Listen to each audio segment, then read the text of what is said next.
Okay, so you might have gotten a notification that it's being There it live is. streamed. It's still processing here.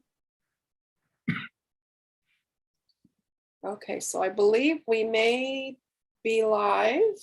I'm gonna give okay, we're up and going. So, Chair Warden. All right, thank you, Barbara. Let me officially call the meeting to order of the Clean Energy Alliance Community Advisory Commission or committee, whatever we are.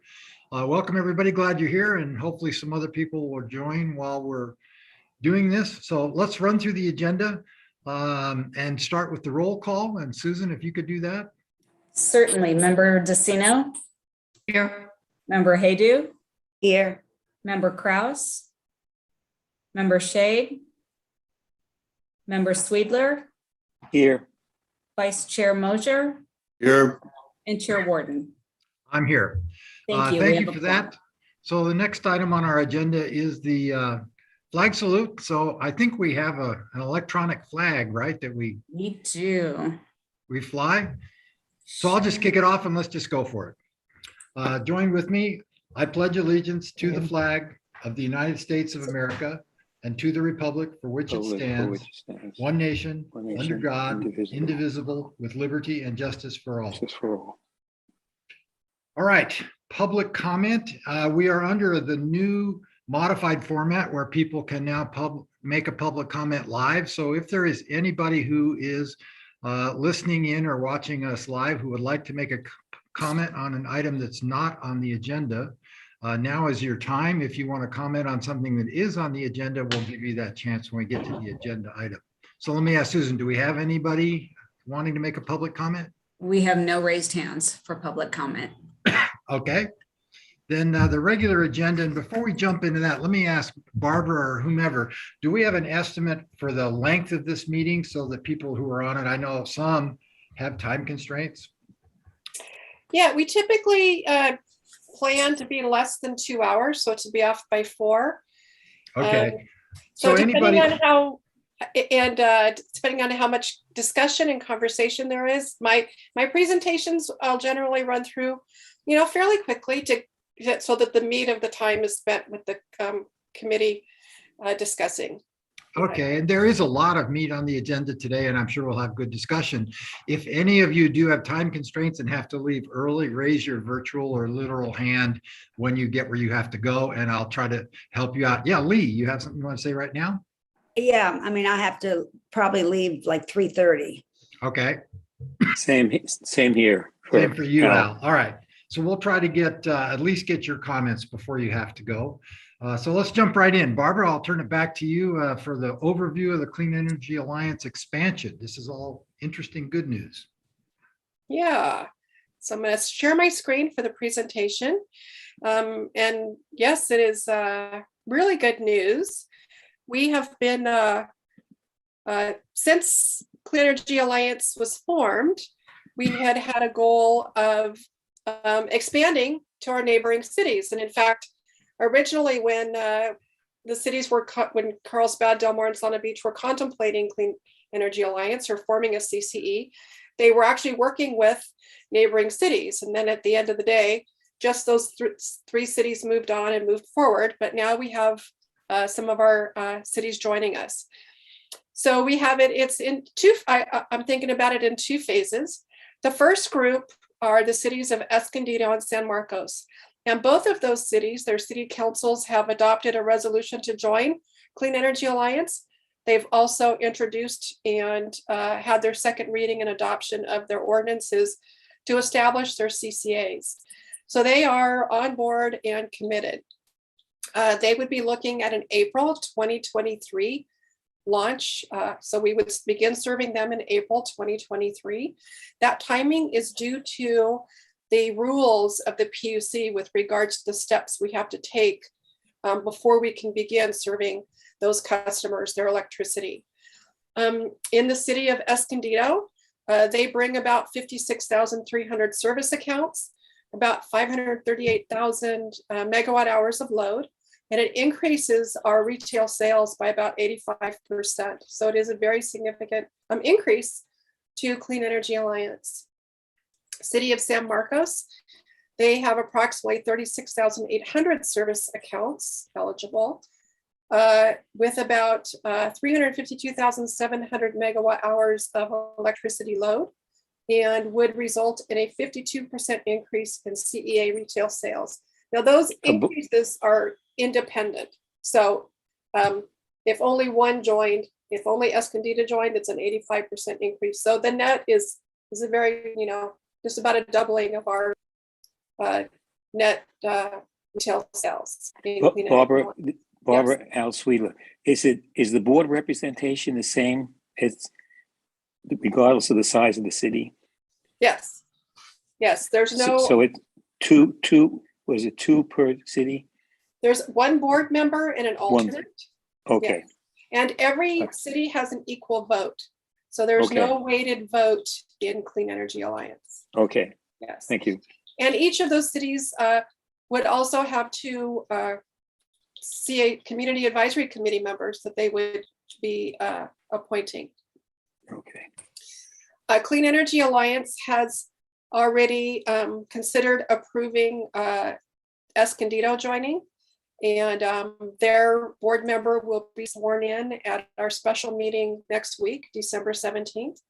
San Marcos, at our December 17th meeting, Clean Energy Alliance board will approve San Marcos joining, and then they would be sworn in at our December 30th meeting. They're a little bit off track because we had to wait the 30 days for their ordinances to become effective. So it's all based on when they had their second readings. Then we have some prospective members that we would be looking at a 2024 launch, and those are the cities of Oceanside, San Clemente, and Vista. And they've all reached out. We're in active communications with them. And I think it's very likely that they will join us, but have not yet taken any formal actions at their city council levels just yet. And we are in the process of completing those assessment reports in order to analyze the impacts. And Chair Warden, I think we have a hand raised. Yes, Paige, you have a question? Yeah. I know you have the data from all these, well, at least Oceanside and Vista. I'm not familiar with San Clemente. Is there any chance that they would be launching in 2023? Is that out the window now? Yeah, it's not possible to do the work that we have to do for the PUC and meet their timeline. They would have also needed to have introduced their ordinances and adopted them in no later than November, because they have to have that in place before we complete the implementation plan amendment. So yeah, so there's no potential opportunity for a 2023 launch for those three cities. So Barbara, do you have a timeline when we get these new board members? When are we likely to have the board appointing new CAC members? Okay, well, I have a calendar, but first, let me share with you real quick the fiscal impact, and then we'll get into the calendar. Okay, thanks. So this provides for us the revenue and expense impact for serving the customers in the city of Escondido. Because we would be launching in 2023, and this is on a fiscal year basis, so our fiscal year ends June 30th. 2023 is a partial year, just a couple of months. So really to get the full effect, we'd look at fiscal year ending 2024. And you can see that our net operating margin after we take out our power supply costs and other costs from our revenue is about 7.3 million. And once we set aside our 5% reserve contribution, we have a net surplus of about 4.7 million. And that's on about 500,000 of electric megawatt hours of electric sales. For the city of San Marcos, the net operating margin, which is the what we have remaining from revenues after we've backed out our power supply costs, is 4.7 million. And after setting aside reserves, we're at about a $3 million net surplus. And this does take into account setting rates that would maintain a bit of a savings, as we do now with as compared to SDG&E. So the results were favorable for both of those cities joining, and how the impact that they would have on Clean Energy Alliance. So to answer Chair Warden, your question about timeline. So Escondido and San Marcos are in the same timeline. So this month, both cities are joining Clean Energy Alliance officially. Their new board members will be seated. And then we are in process of preparing the implementation plan amendment, which the board will then, our board will approve on December 30th. Unfortunately, we have a board meeting right in the middle of the holiday week, but it's necessary in order to get that plan approved and then filed with the PUC. The PUC's rules do require that plan amendment to be received by January 1st. So the board members will be seated by then. In January, the board, that's when the board will be setting the Community Advisory Committee work plan and meeting schedule, and will also direct opening up the applications for the new committee members from the two new committee members from those cities. And then we anticipate having that be open for several weeks, closing it, and then bringing forward the board selecting the new committee members at the February meeting. And then the PUC then is required by their regulations to approve the implementation plan amendment by March. And then we're good to go in terms of doing all of the activities related to beginning establishing service in calendar year 2023, spring of 2023. With regards to specifically the launch, the Community Choice Energy launch, in the fall of 2022, we would be developing a communications plan. And I would envision getting input from this committee in that plan. And Chair, I think we have a hand raised. Yes. I do. Yes, See, Al Al, do you have a Sweetler. comment or a question? Question. On the line that had surplus, does that mean that money CEA can spend on various projects? Is that like, I wouldn't say profit, but Yeah, what can so one do with those? Yeah, those are funds that are left remaining after we've paid our bills and set aside our 5% reserves. And so the Okay. board could determine that they want to use that to fund programs, for example. They could decide they wanted to, build up reserves. They could, it's board discretion. Okay. Yeah. But there are some restrictions. It has to be something in the energy space. It would need to be something that is full, within the parameters of community choice Okay. energy. Okay, well, this is very exciting because this is one of the reasons that we've been pushing for CCAs is to have this kind of surplus to do Right. something with. So thank you. You're welcome. So we would be developing our communications plan in the fall of 2022. You might remember that we have a very prescribed, required noticing of customers. And for an April 2023 establishment of service, we would need to provide those notices in February. The first notice is in February, the second in March, and then 2 subsequent notices after the launch in April of 2023.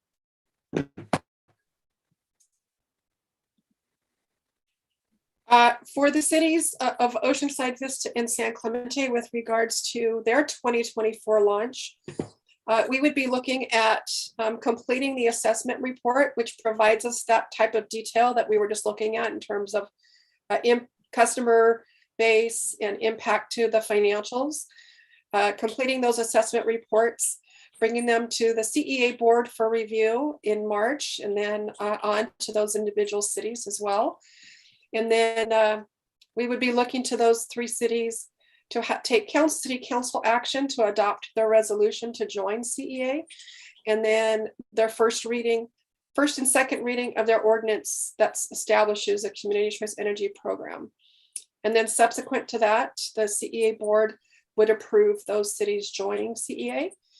we would seat the board members and then go the same process again of developing an implementation plan amendment, filing it with the PUC and getting PUC approval for that expansion.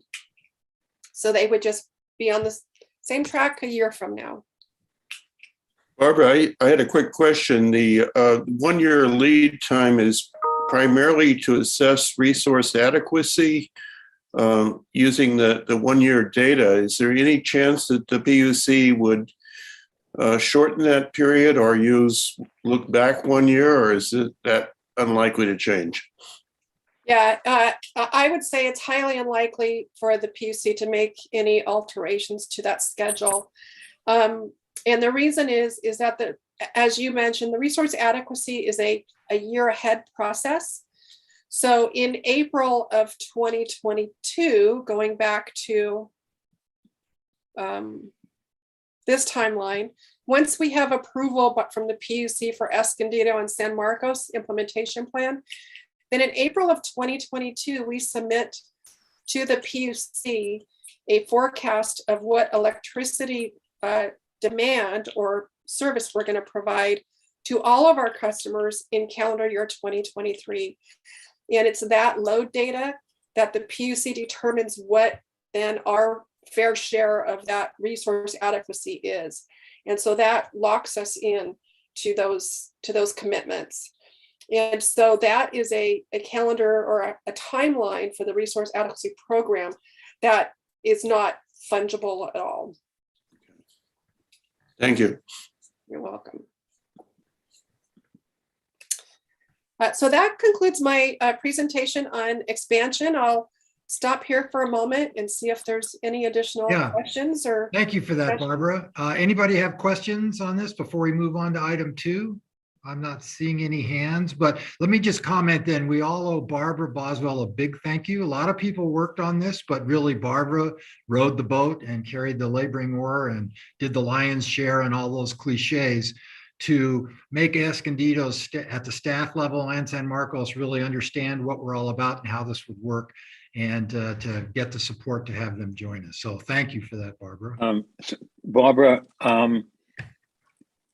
if these go through, does that mean there'll be 3 CCAs in San Diego, ours, the city of San Diego, and the county of San Diego? Is that right? The county actually joined San Diego Community Power. So there's only 2 then? There's only 2. Okay, thank you. Correct. Yeah. All right, then. If anybody thinks of anything, raise your hand as we move along, but I'm going to try to keep us moving so that we can get into the meat of this stuff. Yes, Deborah. Along those lines, I just wanted to ask about the feasibility of San Clemente, sort of not necessarily in our direct area. I would consider them Orange County. Is that an expansion that, we were jumping over Camp Pendleton, or is Camp Pendleton, I mean, how does that work? That's a great question. So while San Clemente is in Orange County, from a government perspective, they actually are fully served by San Diego Gas and Electric.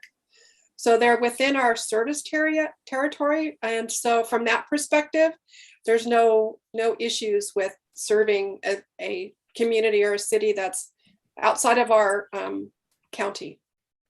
And in fact, in Northern California, there are CCAs that serve customers in several counties. So then how does it work with a military installation? Well, the power lines go where they need to go. And okay, so there's nothing federal or, okay, perfect, thank you. Yep. Paige, you had a question? Oh, you're muted, Paige. I remember years ago when we were, different jurisdictions were looking for optimal accounts to make it more economically feasible. Have we, with Escondido and San Marcos joining us, are we at that point or not? Are we still on the upswing?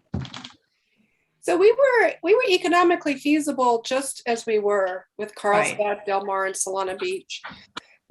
We'll be growing about 1.5 times, our current electricity load, if you think of, how much electricity are we selling? So that's a pretty significant increase. That does provide, some benefits in terms of procurement. It makes, our solicitations more attractive potentially to developers who are out there building these renewable energy projects. But it also comes with challenges, right? Because with a larger load, we have some larger requirements for things like resource adequacy that Dr. Mosier mentioned, where, now we have to try and find more.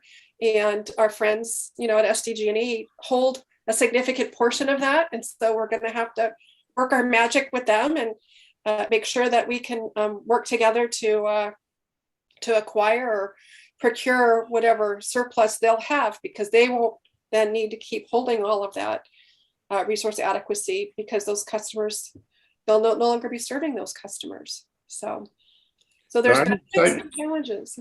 Yeah, I'm excited about San Clemente because it's nice to have another coastal city involved. We don't have that summertime bump from inland air conditioning that we have in Escondido and San Marcos. So I think San Clemente will be very complimentary. And, I've worked with the San Clemente City Council on issues around songs a lot, and they're very much attuned to what's happening in North Coastal San Diego County. Great, thank you. Anything else? Are we ready for item 2 on the agenda? Okay, Barbara, let's take on item 2. Okay, so item 2 is I think a jumping off point from our last meeting, which hopefully our last meeting was seems like quite a while ago, but you'll recall that we had staff members from each of our 3 cities that provide an overview of their climate action plans. And the purpose for doing that was that, one of the primary reasons that Clean Energy Alliance was formed was in order to provide a venue to help those cities achieve their climate action plan goals. And to the question about what can we do with the net surplus that we might have from operations, what we should be thinking about is what types of programs can we, Clean Energy Alliance, implement that would then support meeting those climate action plan goals. And so they provided an overview of their goals, what their studies had shown in terms of what types of initiatives, where the greenhouse gases are coming from, what sectors, and then what types of initiatives or strategies can be implemented. So I took that information, and I will jump now. Oh, one too many. So I summarized the climate action plans, and this chart just shows for each of the 3 cities the ranking of the contributors to the greenhouse gas emissions. And you could see that really they all were in alignment in terms of the number 1 contributor is transportation. After that was electricity and natural gas related activities or categories, solid waste, and then water or wastewater activity. But by far the 2 highest are transportation and electricity and natural gas generation. So then what I did is I looked at what were the measures in those climate action plans that were identified that could help to address those contributors. So the top measures from consistent among the 3 were increasing electric vehicles and alternative fuel vehicles in the region, installing residential rooftop solar photovoltaic systems. Although I'd say it's not, it's not just residential, it's also supporting solar expansion for commercial customers would be beneficial. Energy efficiency retrofits, and then installing solar hot water heaters or supporting the installation of electric appliances or solar appliances. And then what we did is we looked at what types of programs are being offered by CCAs throughout the state that are in alignment with these strategies or initiatives. So, and I've highlighted in green those things that would take very little in terms of capital or funding that we could, potentially consider recommending. And let me back up. What we want, our end goal from this item is to develop a recommendation to the board from the Community Advisory Committee of initiatives or projects, programs that they may, we would want them to consider in the upcoming budget cycle. So our next budget cycle, our next fiscal year starts in July of 2022, but we'll start working on the budget in the spring. And since we don't have another meeting scheduled after this one, I felt it would be good to get our recommendation from the committee to bring forward to the board for them to consider as they have funds available. So the items shaded in green are things that could be implemented with very little upfront cost to CEA and could get us going towards supporting the climate action plan goals of our member agencies. So under increasing electric vehicles, most of the CCAs just have electric vehicle information on their websites. They'll have links to incentive programs, and they're not necessarily incentive programs provided by the CCA, but state and federal funding or other types of funds that might be available to the communities. They provide electric vehicles, electric vehicle chargers, and electric bike rebates I saw out there being offered by CCA programs. They provided, some of them had programs where commercial customers could apply for a grant, for example, for funding to assist with EV infrastructure. Also, CCAs are going out and actively looking for grant funds for EV chargers. And there has been funding available through various grants that CCAs can apply for.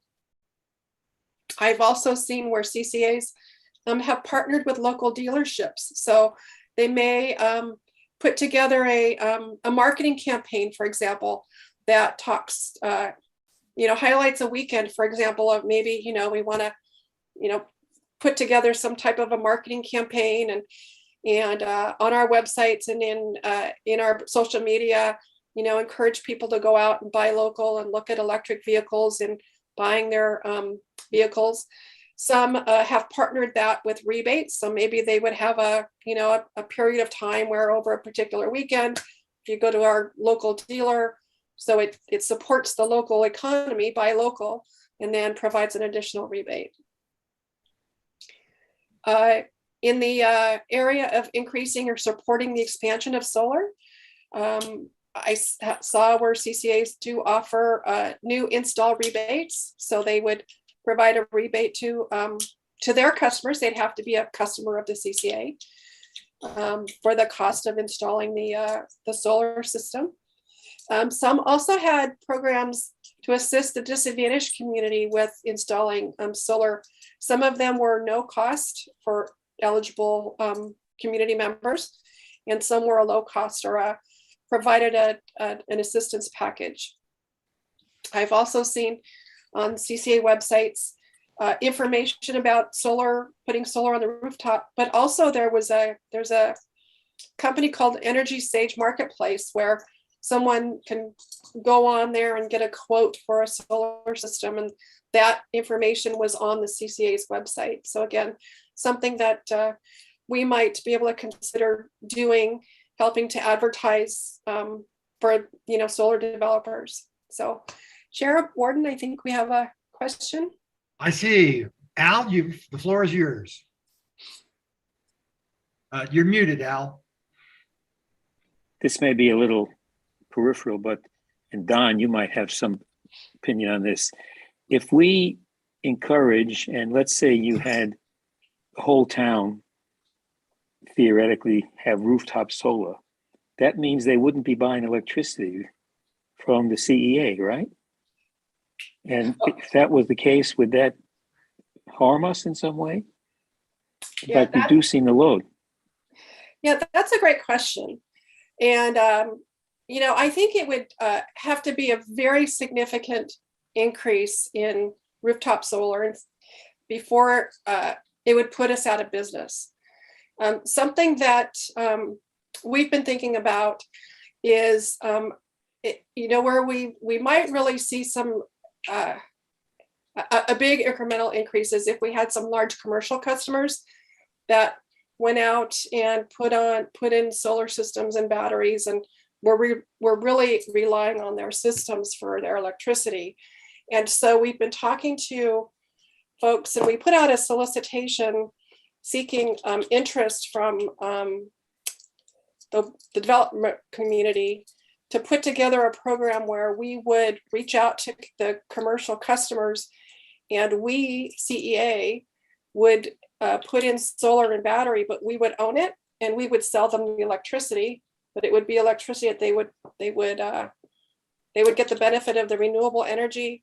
They'd have the battery backup, and we would be selling it to them for a price that the goal would be more favorable than what they're paying for other energy. So in your world, Barbara, when you meet with other CEA or CCA CEOs, is this something that's being discussed? Is there some potential competition with solar, rooftop solar?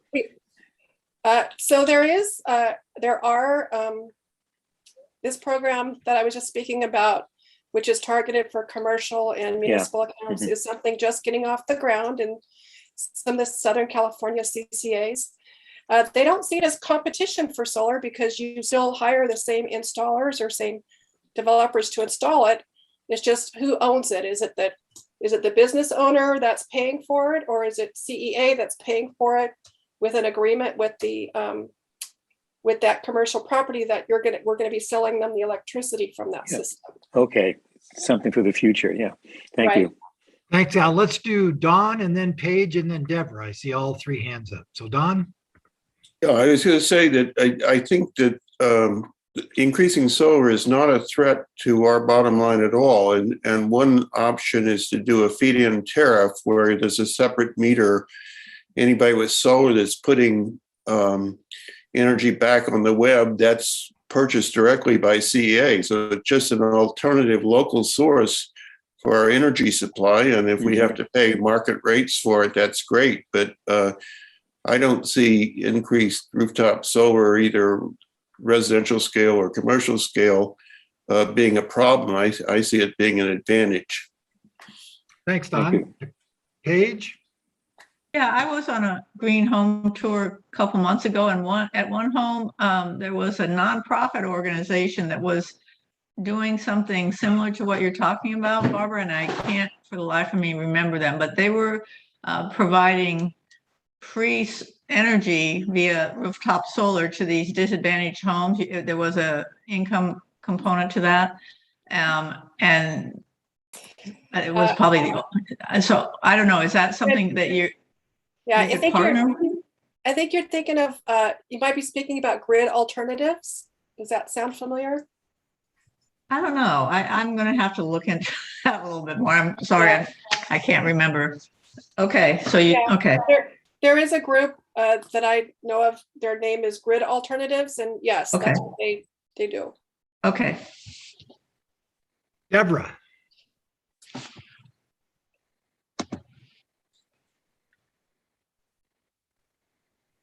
So I guess before we get past this thought, I'm just curious how vetted that is, because that would mean that the CEA would start to be, have an asset, right? We would be installing solar, responsible. I mean, that coming from where I come from, that additional liability, we would really need to consider that and make sure that it's working where, you said somebody's already doing the thing. You said Southern California Power, or I didn't catch the name.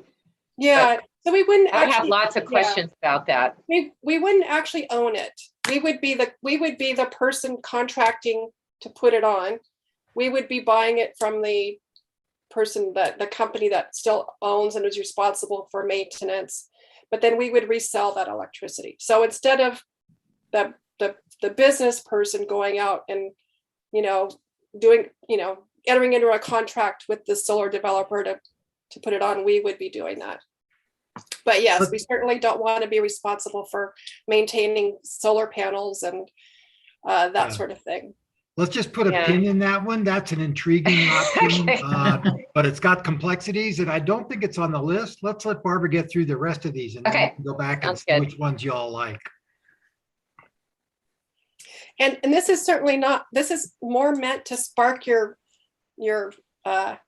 I guess your creativity and your ideas, because I know you all have ideas, but also to share what other CCA programs are doing and have done.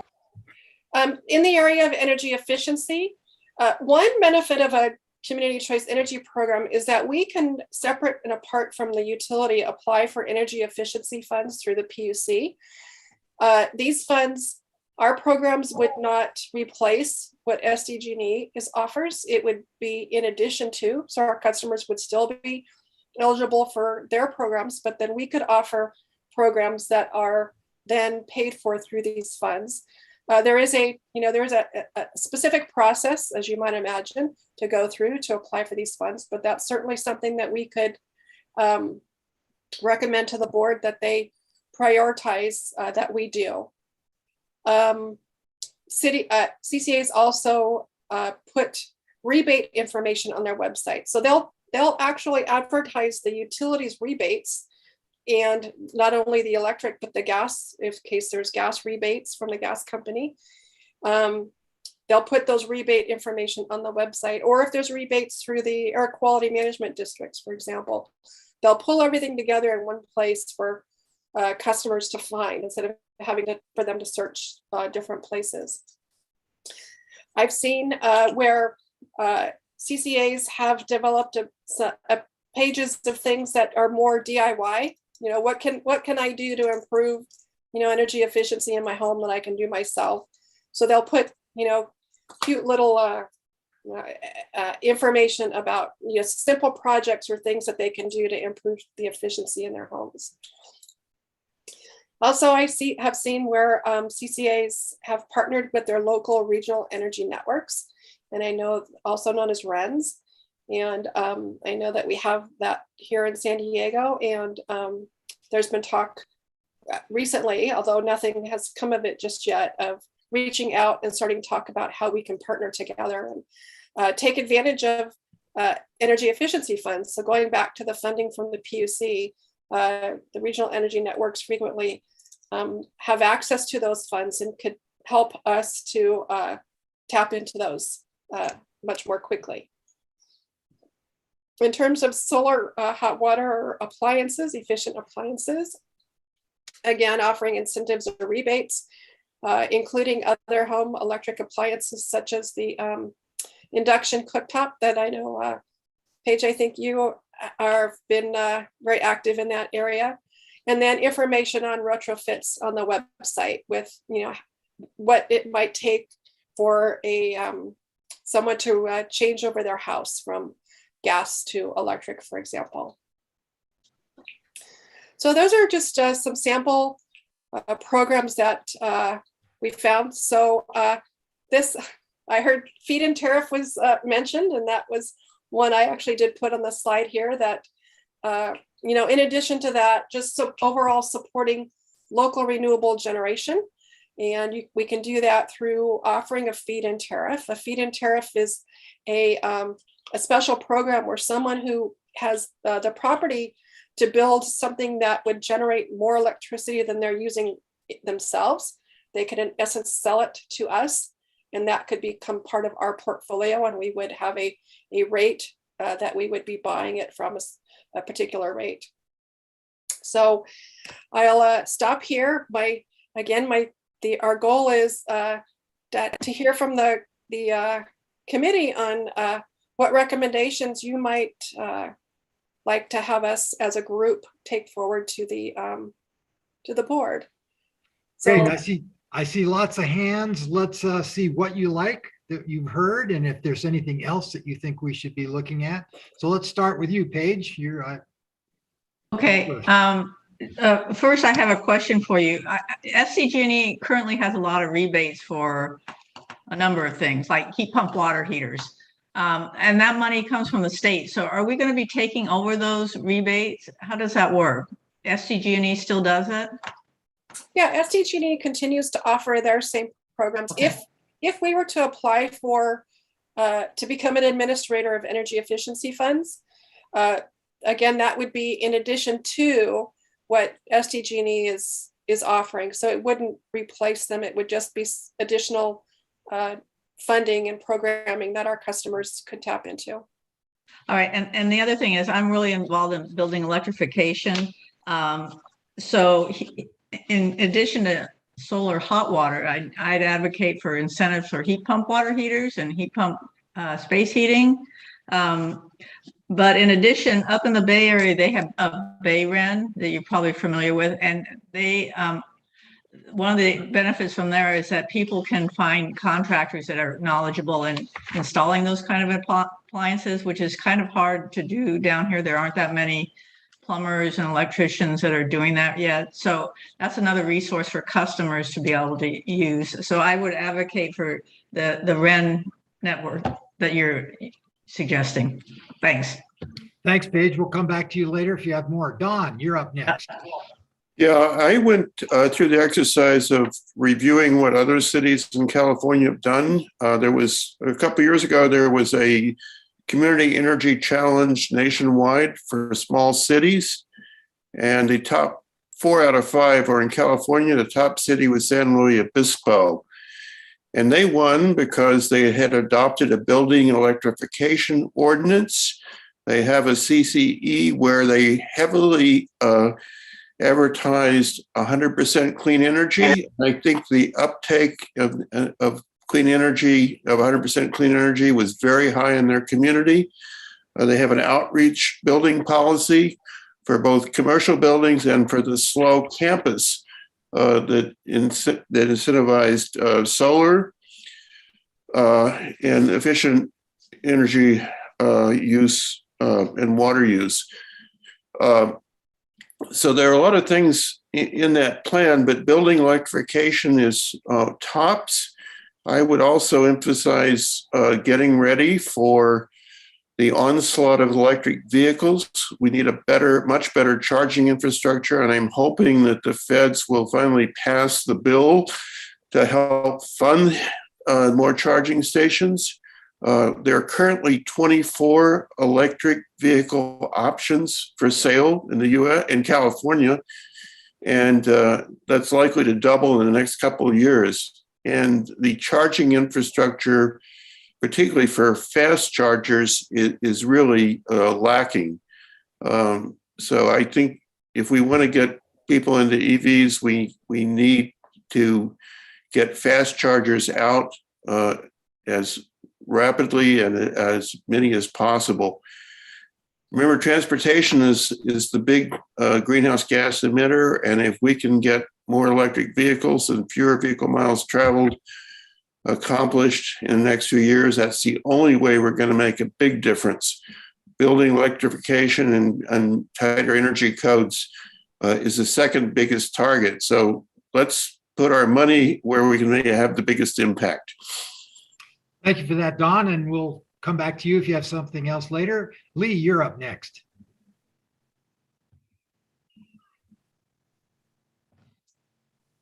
All the things on a website is great to have one central location to find out all these programs, because, you know, to go hunting for them every place takes a lot of time and energy, and people give up. So I like the idea of putting information on the website. So that's it. All right. Thank you, Lee. Deborah, how about you? So, you know, one of the things that I'm not sure we've completely done, even in the stage we're in right now, is have we really gotten all our universities and all our colleges, all our schools, are they all on our system and taking clean energy? And I don't know if that's the case. I would think that would be a priority, large, but do that, make sure that there's money for staff or whatever needs to be done for that outreach first. And then I think the other question I had about the business partners, I think, Barbara, you mentioned putting links to solar companies, and I'm assuming that that would be a business partner relationship if we're going to link them through. And would there be something where they would be vetted, but we would also be making some revenue from that? And I don't know if we want to get into that as well. And then I guess my last one has to do with education. I think if you want parents driving e-cars, there's a pathway through the kids and our next generation. And I'm hoping that will be part of the work that this organization will do is, help with the education of our next generation coming through that's going to carry this forward. And that's not, low dollar amount. And then finally, I think we fought for trying to get an entry point for clean energy for low income neighborhoods. And that, we're talking about the cities we're talking about, we're going to get an increased number of low income communities. And I think that needs to be addressed with some of this money as well. Thank you, Deborah. Al? Two things.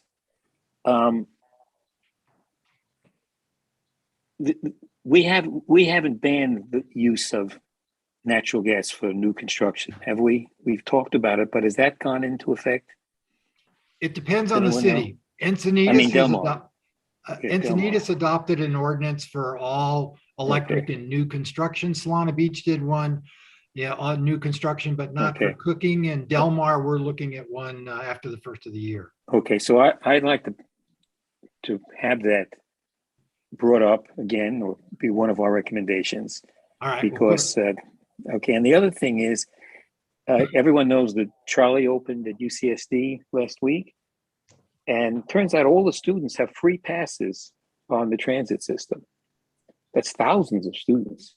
What about the possibility of Del Mar offering free passes to senior citizens for people who,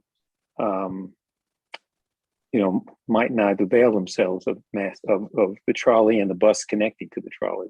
Because you can take a bus to UCSD and then you can get on the trolley and go just about anywhere. But for some people, it's not that cheap, actually. So the possibility of maybe using some of those surplus funds that we talked about, or at some point, if that materializes, to at least subsidize perhaps mass transit fares for seniors. Possibility. We'd have to work with the transit agencies, and the SANDAG plan, which they're going to be voting on next week, is contemplating free public transit countywide by 2030. Is it? Okay. Kind of heading in that direction, but we're not there yet. Well, we could be ahead of them. We could, so let's put a marker in that. It has some complexities, but it's an interesting idea. Okay, that's it for me. I'm trying to see who's next. I guess, Paige, you're next on my line here. I should have mentioned that with more building electrification, whoever was concerned about our load going down, it's probably going to be going up because as we electrify our buildings. But anyway, I had a different question. Barbara, it's my understanding that VW has to install something like 35,000 charging stations throughout the country. Is there any way to partner with them to get some of those in our customer area?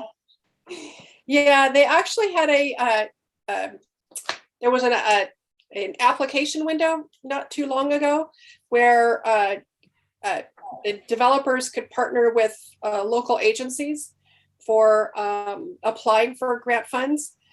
We were just not quite off the ground just yet at that point in time, but there'll, I'm sure, be other opportunities because that fund has several $1 billion, I believe. There's a significant amount of money that VW was required to put into expanding the EV charger infrastructure. I just need to comment on that. When I was still on council in Del Mar, we applied to that Electrify America fund, and we were told that they were going to put the first round of stations in shopping mall parking lots, and that they were not going to put any in small cities. And it turns out that they're currently putting a lot in Walmarts and whatever, Big Sam's, whatever the big shopping stores are, is where they're focusing all their installations. So maybe that'll change. There's a lot of money in there, but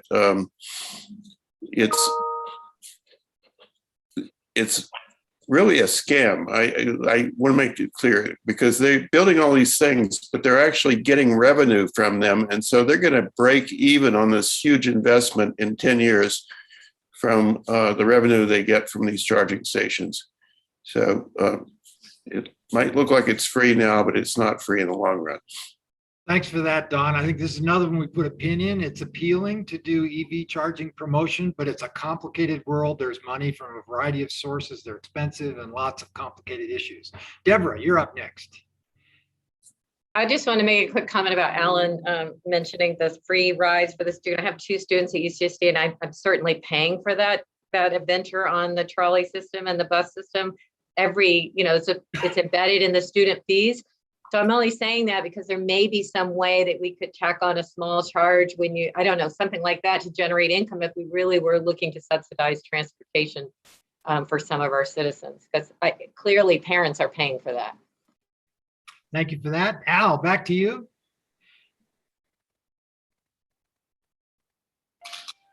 Oh, you need to unmute. Al, you're still Oh, muted. yeah, I'm sorry. I didn't lower my hand. I'm finished.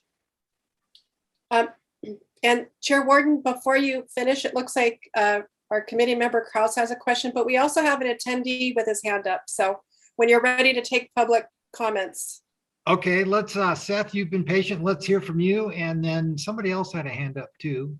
And then we'll hear from the public. Seth, you're on. Thank you.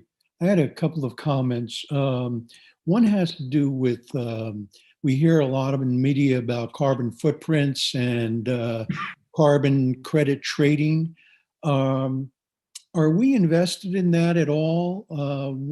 I had a conversation with one of my neighbors a couple of weeks ago who was pretty ired at the fact that he had put in something like $50,000 to get photoelectric panels on his home and felt as if he was not getting any credit for it at all. And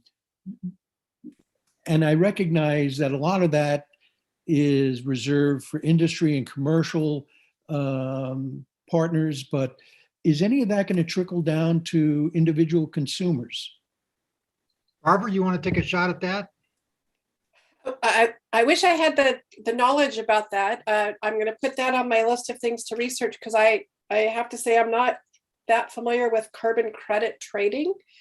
I don't know if you're speaking about renewable energy certificates, which in the energy generation world, with renewable energy being generated, there are certificates that are created to represent a certain amount of energy that's been produced by these renewable generator. In some instances, those certificates are stripped away and sold on the market for people to claim that electricity that's being generated somewhere else, even though it wasn't created for their use. And they're called bucket 3 RECs.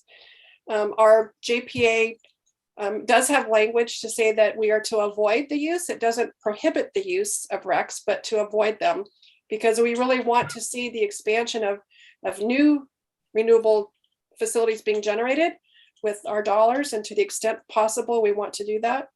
So that I'm familiar with, but I'm going to have to do some research, committee member Kraus, on carbon credit trading and report back.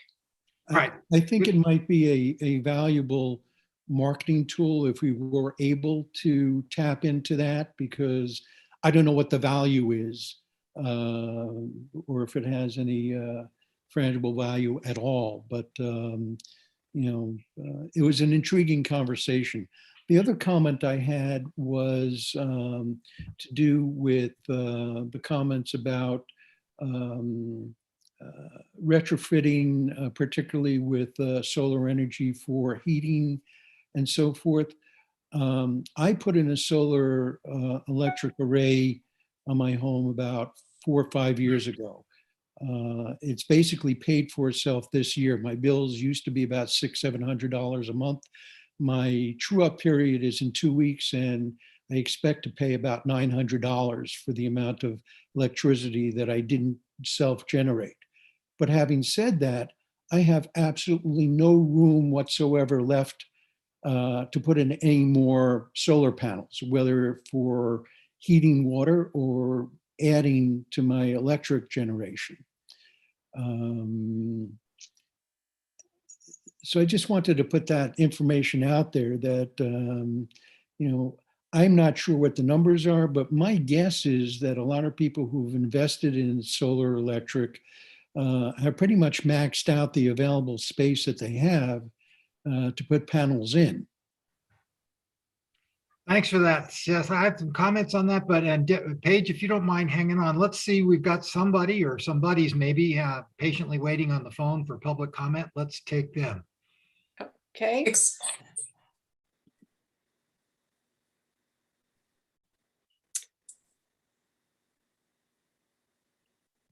So do I need to unmute? Oh, I think I might need to do it, right?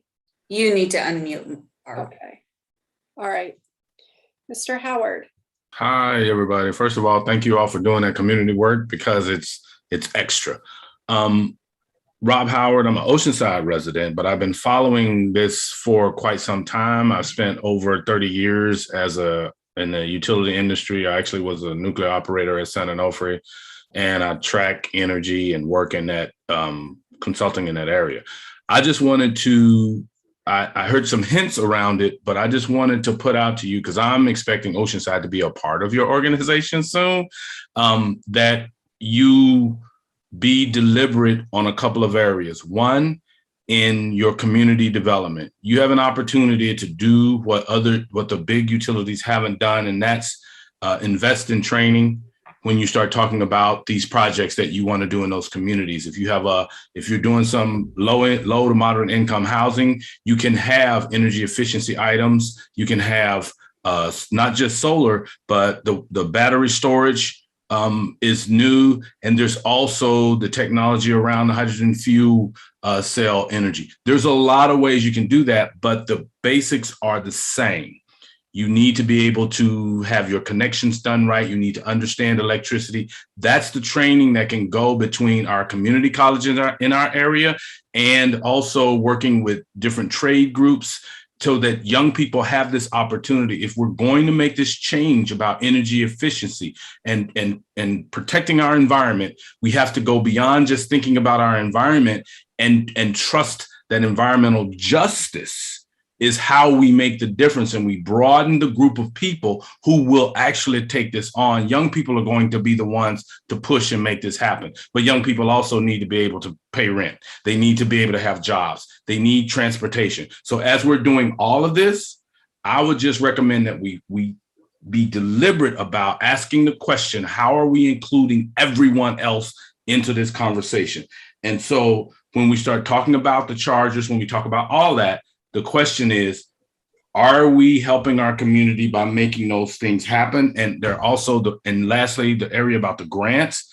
The infrastructure bill has some grants. And also, if I'm not mistaken, I didn't have it in front of me because I didn't know we were going to be talking about this, but the state just passed more and more funding for those actual chargers, the EV chargers for the city. So I just want to thank you all for the work you're doing. And as you can probably tell, I'm really into this kind of stuff and could go on for a while, but be deliberate, include your communities, help those communities that need the help the most, and those who don't need also benefit. Thank you very much, Rob Howard. I'm an Oceanside resident. Thank you very much for those comments. Very thoughtful. Susan, do we have anyone else on the line that wanted to comment? We have no further requests to speak. Okay, if any come in, just let me know. So let's see, it is coming up on 3 at 3:15. I'm going to interrupt this so that we get comments from those who have to leave on the scheduling, the last agenda item, and then we can come back to this again. Paige, back to you.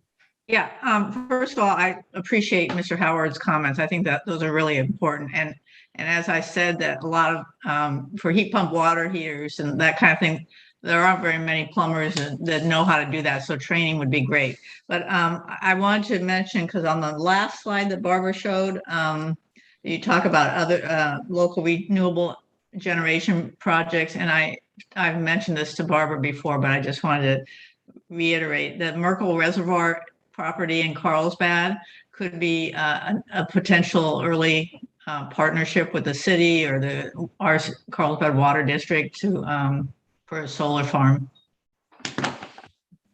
Thank you, Paige. Don?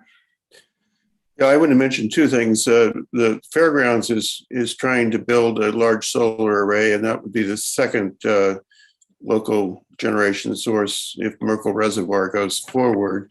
That was taken over by the state land. So even though the local board initiated the project, it's under the state control. And I do know the California Energy Commission is very interested in getting the project built. Nonetheless, the California Construction Authority, another CCA, is the controlling entity in these kind of state projects. So if we work our way through the state bureaucracy, it may happen in the near future.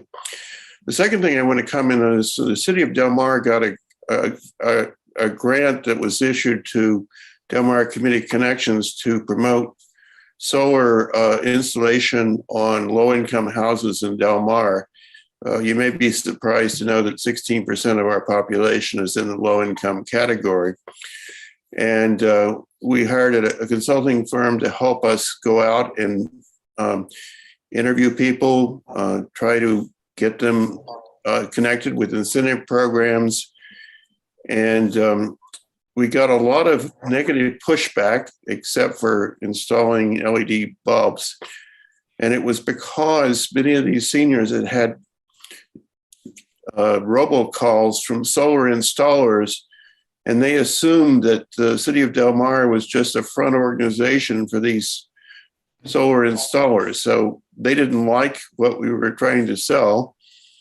And the second pushback we got was that these people were in older homes and they were older individuals. And they said, it's not worth me making an investment when I won't get a return on investment within the next 10 years. I don't plan to be around in 10 years. So there are some challenges to some of these outreach programs. And I was surprised by how much negativity we encountered. So we need to be very thoughtful about how we approach, incentivizing energy efficiency for low-income individuals, either owners or renters. These are complicated issues and sensitive issues, and I'm still on a learning curve. Thank you, Don. If you're still on the learning curve, I think you're pretty far ahead of most of the rest of us on that curve. Other comments or questions at this point? I'm not seeing a hand, so I'll make one as following up to what Seth said.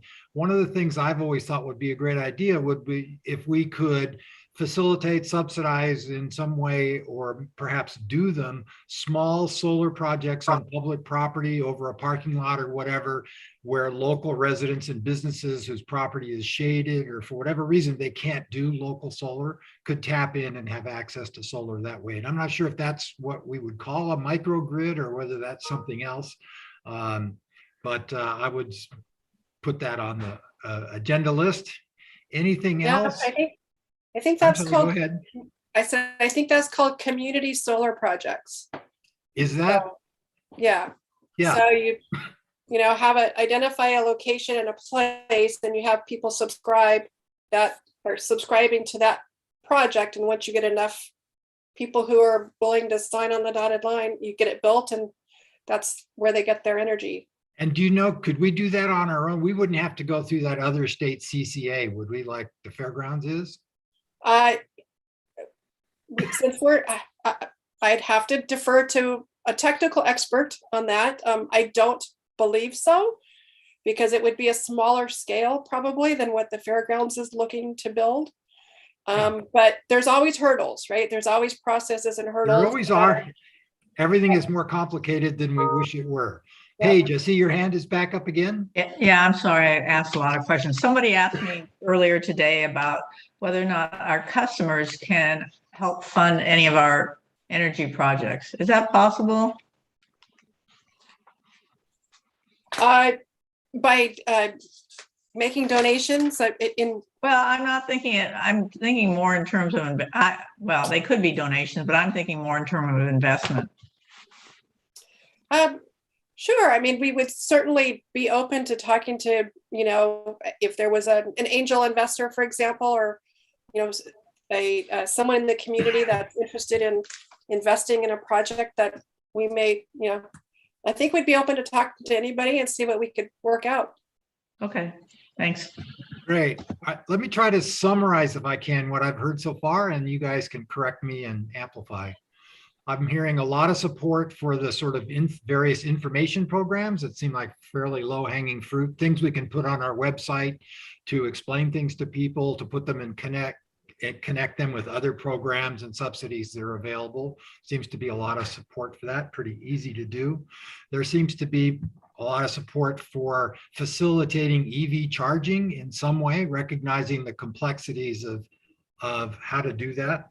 And I heard some creative ideas about potential transportation subsidies and maybe whatever community solar to let people get access who don't otherwise have it. I haven't heard anybody say the flip side, but I'm kind of hearing it implied that some of the other appealing things that cost a lot of money, those we need to be more cautious and careful about how we take them on, because it's exciting that we have some surplus money to spend, but we could burn through that in a heartbeat. Anybody, did I miss anything or misstate anything? Anybody want to correct any of that? I'm hoping we can leave Barbara with something that she can distill to a report to the CEA board that makes some sense to them. I just wanted to comment that we've got some of the world's best energy storage experts on the UCSD campus. They have their own energy system.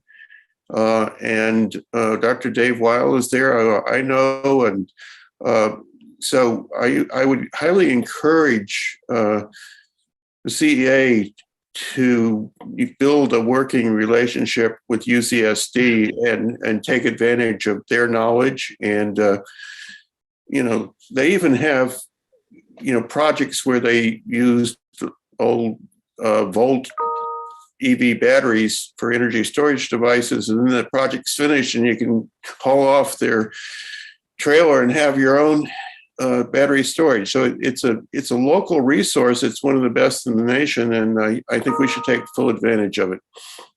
Good suggestion. All right, Al, I see your hands up again. Okay, just let me follow up with Don. I'm at UCSD, and there's a Center for Energy Research, which is in the engineering school, and then the campus itself has an energy physical plant, and I know some of the people there. If you want me to, I'm happy to, just discuss with them and maybe forming some kind of loose structure with our CEA, taking advantage of some maybe surplus material, or if they need a site or something like that. Would that be something, Mr. Chairman, is appropriate? It would just be a very informal conversation. I think that's a great offer, Al. I'd suggest you work with Barbara really and see what's possible, and maybe there could be a presentation at the CEA board level at some point about what the opportunities are. But that's great. We got an insider, we got a connection, and how lucky are we to have UCSD right here in our backyard. Mm-hmm. Any other comments before we move into the scheduling item? Barbara, do you have what you need from us on this, or do you need more? No, I think I appreciate the summary you wrapped up there at the end. It helped quite a bit, and I've got some great notes, and I think I've got a great feel for the ideas. I would say that you all have your, you're out in the community, and maybe as you talk to people and you hear about things, or you hear people make suggestions, just keep them in your back pocket, so the next time we get together and can talk about where we're going, we can tap into what we're hearing from the community as well.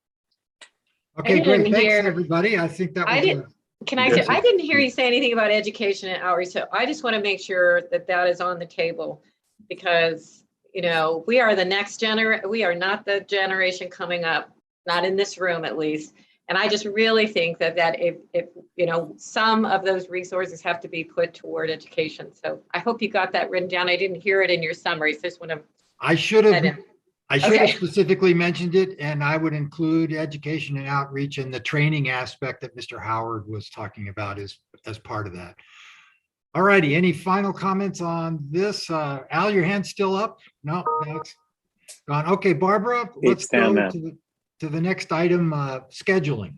Okay, yeah, so the next item I have is to just, this is our last meeting of our 2021 Community Advisory Committee schedule and work plan, as had been directed by the board. And the board will be take under consideration in January developing the 2022 work plan and schedule for the Community Advisory Committee. And over the course of the last year in our meetings, the committee has mentioned a few times about, you know, interest in being meeting more frequently. And so what I wanted to do with this topic is just get input from you about what you may recommend to the board that they consider and when they are putting together the schedule and work plan for 2022. So not only frequency of meeting, but also if you have anything in particular that you think would be valuable on the work plan for this committee to have on that, I would also be bringing that to the board to the meeting.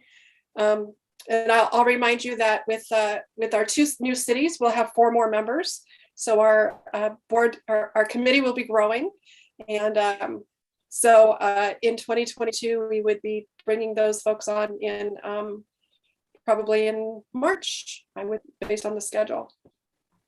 All right, stand by, Barbara. And before I open it to the floor, can you just enlighten us? What are the budgetary implications? If we were to say we want to meet monthly instead of quarterly, is that a big budget impact to CEA?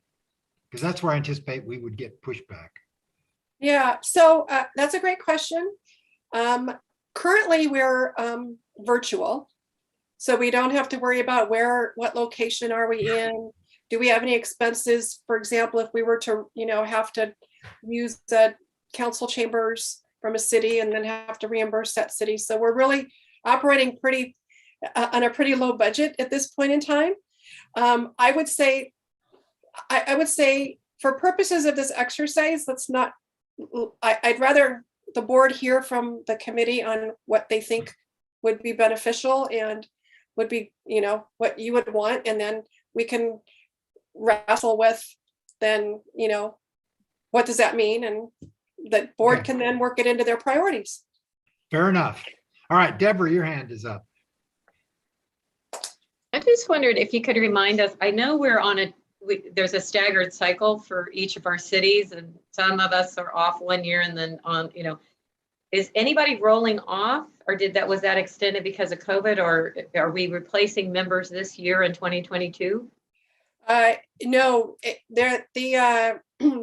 the community advisory committees members serve for 3 years, except in our inaugural year, there were one of the 2 members was a 2-year seat. So everyone has at least 1 more year. Okay. And some have 2 more. Okay, I thought I had one. I just wasn't sure if I was rolling off or not. Thank you for that. You're welcome. Thanks for bringing that up. I'd forgotten all about that. Lee, I see your hand is up. You're still muted though, Lee. Sorry about that. I know one of the reasons that we were quarterly was Barbara's time that this would take for her to meet with us, preparing a meeting once a month. So, I mean, suggestion would be if Barbara has the time, that's what we have to find out, would be like every other month to start out that way. And that would give us 6 instead of 4, if I'm counting correctly. Good suggestion. One other topic I'll put on the table, particularly as our committee grows, we'll have more ability to break into subcommittees and work on things between meetings. So that's a way to get a lot of work done. Other thoughts, comments? Yeah, Al, back to you. we could also do a hybrid system. This isn't too bad, you know, with Zooming now. So we can go back to the old schedule of meeting if we need to in chambers somewhere where there's a cost, but we don't have to have all the meetings like that we could have some meetings on Zoom. Yeah, another good idea. Yeah, I don't know that so- we can do a hybrid where some people are live and some people aren't. at the Yeah, same well, meeting, I but we meant, could I didn't mean a alternate hybrid that way. meetings. I I meant see Yeah. Barbara has some her with hand Zoom up. and some, Yeah. with- yeah.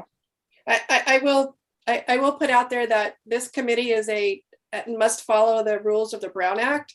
And so we can meet virtually like this as long as we have those extended emergency rules in place. But once those expire and the public health related need to meet virtually expires, we will need to go back to in-person. Unless Right, something thanks for that. changes with the law, but yeah. Deborah, That was what I was going to say, but I just also, we follow the primary, the board members. If they go back to in-person, we go back to in-person, right? Because we have Yes. to meet their criteria. And the next turnaround, remind me, is it January? We have through January for the current extension, and it may be extended again because of the new variant, or I don't know. I think it was extended to March. The governor issued a new executive order to March. It's March, yeah, just issued. Okay, perfect. Thank you. So my own thinking is I would like to see us meet monthly or at least every other month. I think there's a lot of exciting things to do, and it's hard to accomplish a lot when you're only meeting quarterly. But let's see, what do the rest of you think? There's one suggestion for every other month. We need to make a recommendation to the board what we want. Every other month I'd be. Okay, there's a comfortable vote with. for every other month. Paige? I like every other month, but especially since when I first signed on to this, the time commitment was an issue, and if we go back to in person, that might be more of an issue for some of us. So I think every other month would be more feasible for most of us. Is Yeah, I'd there? like- Oh, go ahead. I'd Don? like every other month. I can live with that. All right, I'm hearing consensus on that. Is there anybody that has an objection to a recommendation to the board that we meet every other month?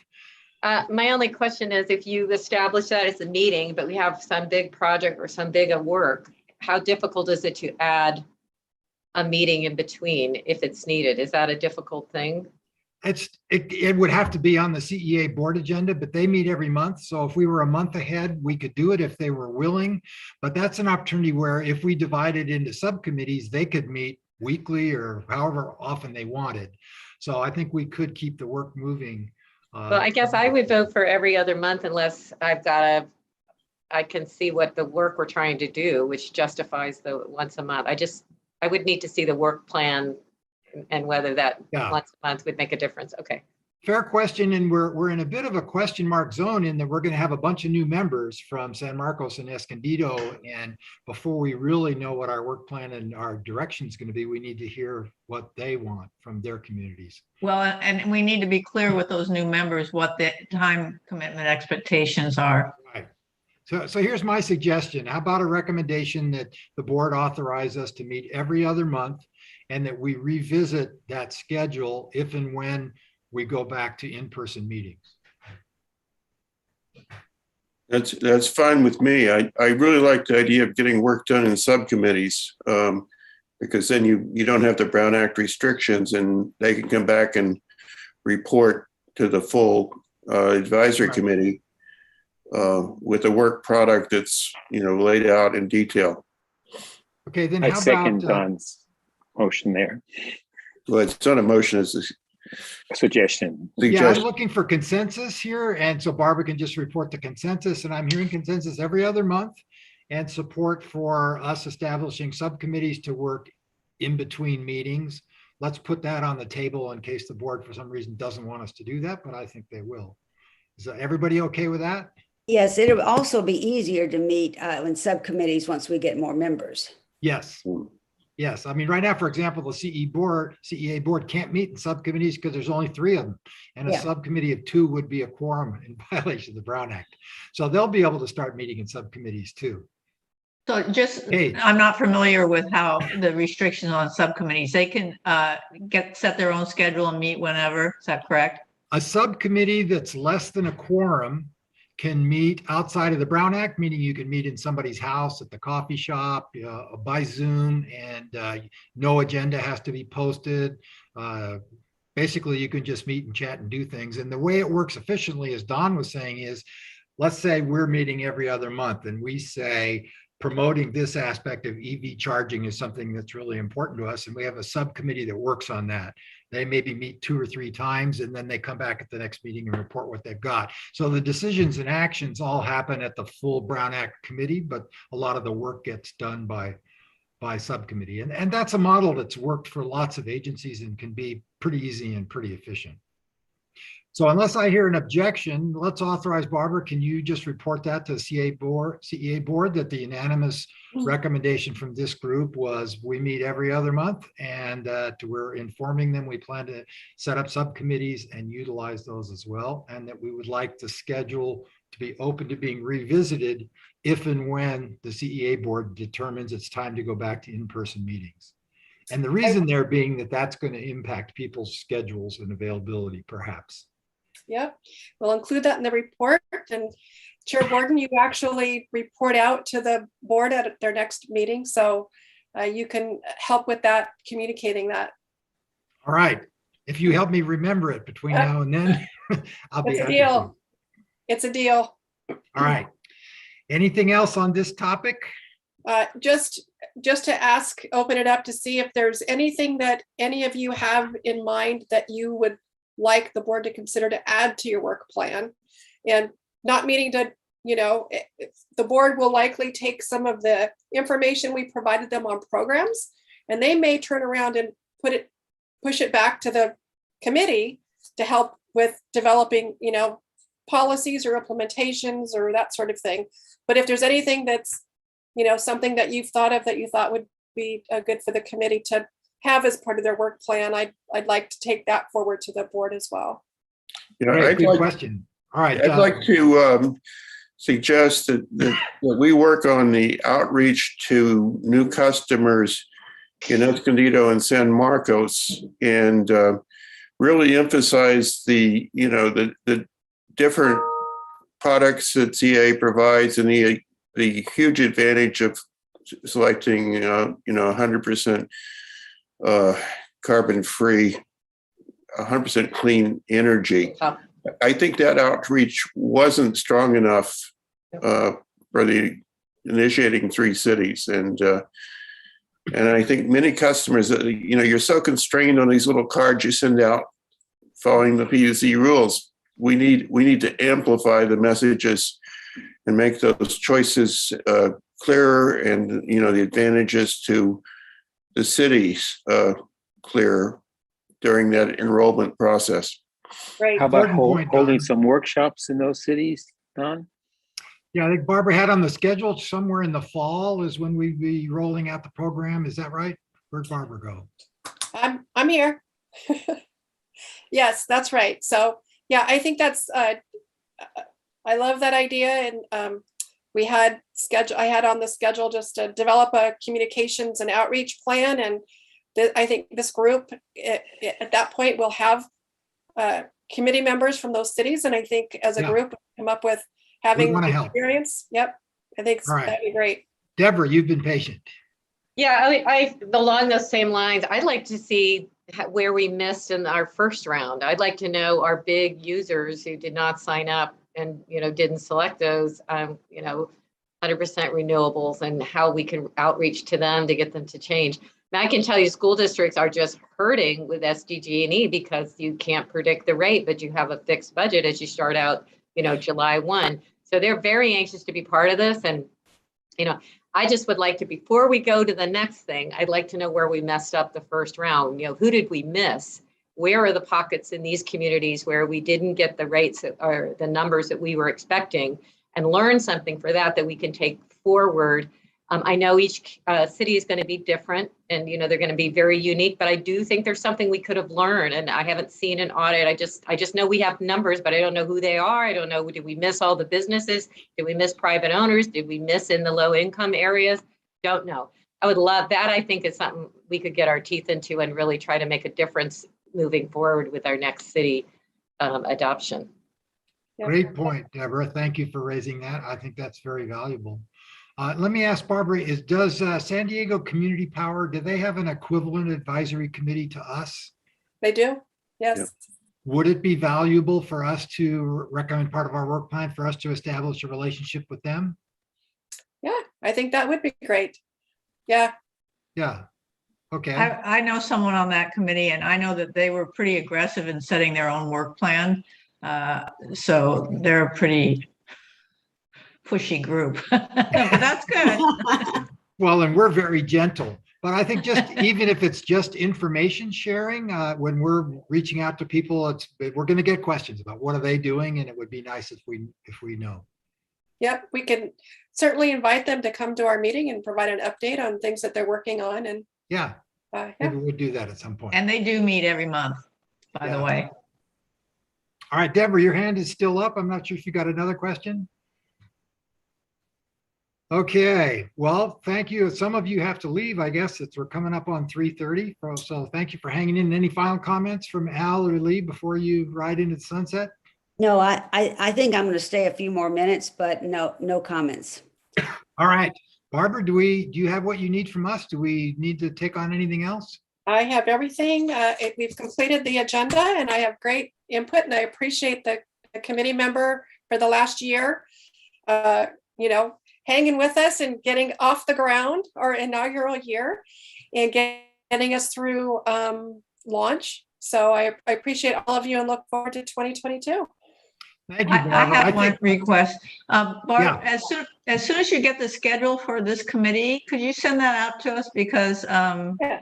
I'm trying to plan months in advance, and I want to make sure I'm around and Yeah. for these. So I think appreciate it. We want next to make sure you're around too. So yeah, we'll get the schedule out to all of you.